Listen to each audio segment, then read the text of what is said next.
Hey everyone, this is Anne, and I'm here again with another Omocha review. We are here for the latest from Capcom. This is to commemorate its Monster Hunter Rise expansion, Sunbreak. You can get that now on the Nintendo eStore. As you can see, this is the Malzeno Amiibo, which is modeled of course after Malzeno, the flagship monster of the expansion. Let's take a closer look. You can already tell it looks pretty great. Capcom kept things really simple. It's basically just clear plastic. You can even see the instructions and health precautions paper slip at the bottom. The background is just Malzeno of course, and the text. Look at the back and it just gives instructions on how to use the amiibo. You scan it on your Switch. Benefit for Sunbreak is confirmed to be some layered armor, though there may be other instances where you do get other freebies. This is a little more interesting than what we got from the Magnamalo amiibo for Monster Hunter Rise. We actually have a video on that. You can take a look. Anyway, I won't mess around any longer. Let's unbox this thing. I'm not going to be precious about it since it's basically just a clear box. And there you go, there is Malzeno, striking a very regal pose. I have been a fan of Malzeno's design ever since it was released, and you know, I really like what they did with the pose for this figure. I'm gonna call it a figure because it's just that elaborate. You can see it from the shading even on the wings. The colors they used they're really beautiful, and there's a lot of detail to unpack, and you can tell that even from this distance just looking at the entirety of it. So of course we are gonna take a closer look. That is gorgeous. The gold, the pink, violet, a lot of embellishment really. The face looks very skeletal, and I guess that goes with the vampire theme. I do love this violet crest that it has on its neck and the back of its head. And of course the detail, it's actually translucent when you look at it on the neck. There are some seam lines and some glue lines. I'm not sure if you can really see it there at the base of the arm, but you know, easy to overlook. Especially when you have these beautiful golden claws. They're a very nice touch, I do like it. And they contrast so well with the reddish base. Really lots of attention to detail in terms of color. That's what I've noticed with Capcom's amiibo so far. And wow, really, look at the wings. Really, there's so much detail in them, and I like how they really resemble the wings of a moth. They're pretty fragile. Well, not really fragile, but kind of bendable. So I would take care handling this. Especially these tips of here, they are beautiful, but I do think these are the most prone to snapping off. So let's take a closer look at the back, which has more of the white theme going on, white and gold.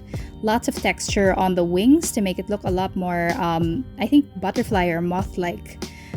There's a lot of detail on the spine. Actually, you see lots of nubs of gold to match the horns. And that theme actually continues all the way to the legs and down to the claws. It's a lot of attention to detail.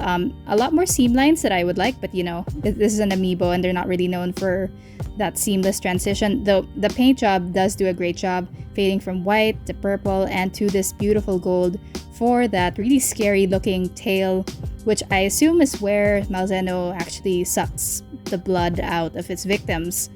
So yeah, it's a pretty beautiful figure.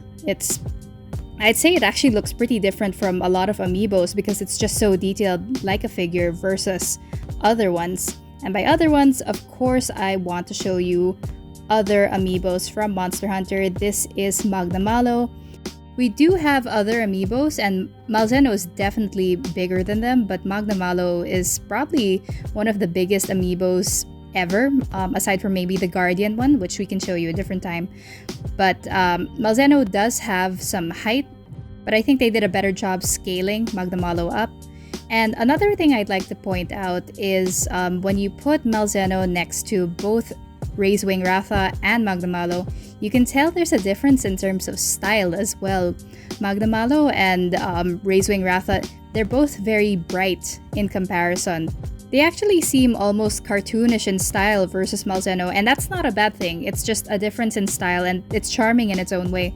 But Malzeno goes for a more realistic look, and it actually reminds me a lot more of the style that you'd get from the Capcom figure builders or from the Capcom creators models. And yeah, that's more apparent when you put it next to a Capcom figure builder. This is the Mizutsune from volume 19. In terms of style, the Malzeno amiibo really just takes after figure builders shading, the colors, the realism of it all. It's definitely an interesting direction for Capcom or Nintendo. I'm not really sure who took the lead in creating this. It's a very interesting direction for them to have taken. And, you know, it's really lovely, and it's more of a point of preference to say whether you like Magnamalo or Malzeno's style better.